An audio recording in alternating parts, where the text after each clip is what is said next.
Hi, this video is spoiler free in the sense that I won't show or talk about anything that's not in the game's official trailer.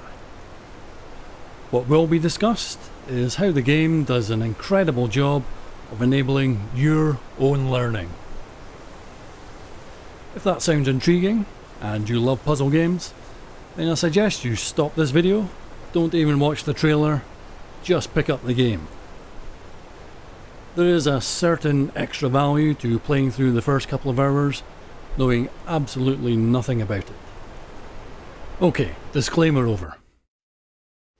The Witness is a very remarkable and important game, and I finally decided to create a video about it because I noticed that trying to explain why this was the case to other people was tricky, since it's essential to avoid all kinds of spoilers, and not in the traditional story sense. It's actually to do with how and what you learn in the game, because if you spoil that, then a new player will easily become stuck, since they haven't gone through that process and achieved the necessary understanding themselves. That, and all of the various ideas that make you go, "What?" The other thing that kept cropping up was how the learning process was broken down, and how that resembled the approach taken for the tutorial work I do, specifically the beginner's tutorials. No assumptions are made about a person's prior knowledge. We start at the absolute basics. The user's understanding is gradually built up one step at a time. New topics are layered on top of what has come before, and by the end, something meaningful has been created. The Witness takes this even further. IQ tests measure some aspects of intelligence, but they mostly rely on testing existing knowledge, things learnt during the course of your life. In video games, introducing a new mechanic and fleshing it out in a meaningful, engaging way takes a lot of development work and a few hours of gameplay. So puzzles in most games, even dedicated puzzlers, also tend to rely on existing knowledge.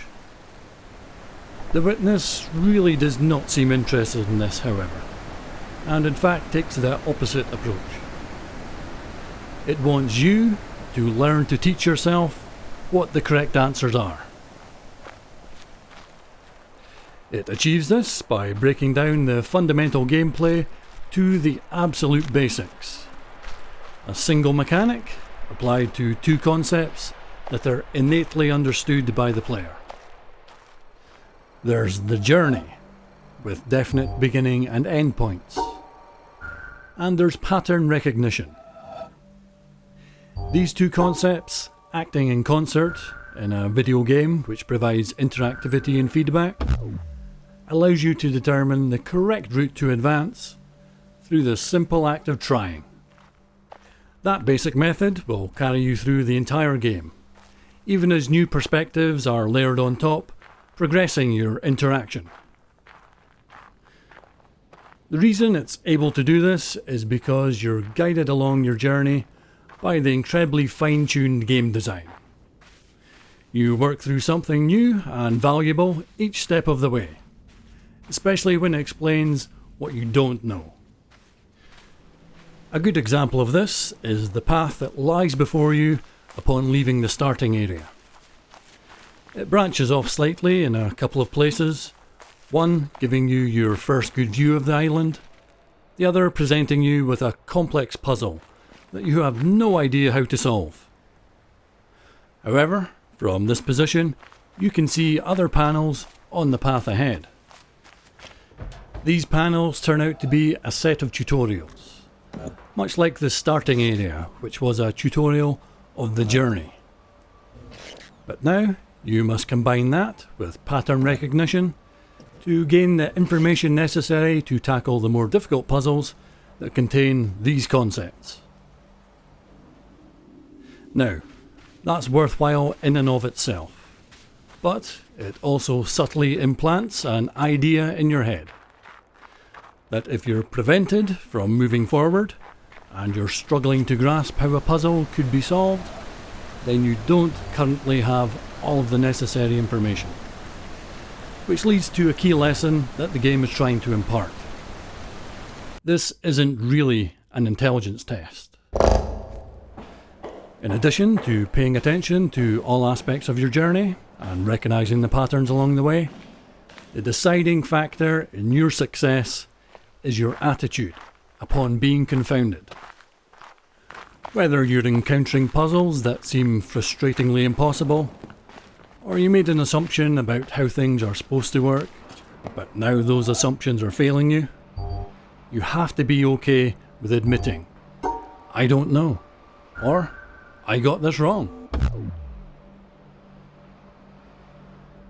Puzzle games almost always gate your progress very strictly, but here you're free to wander around the whole island.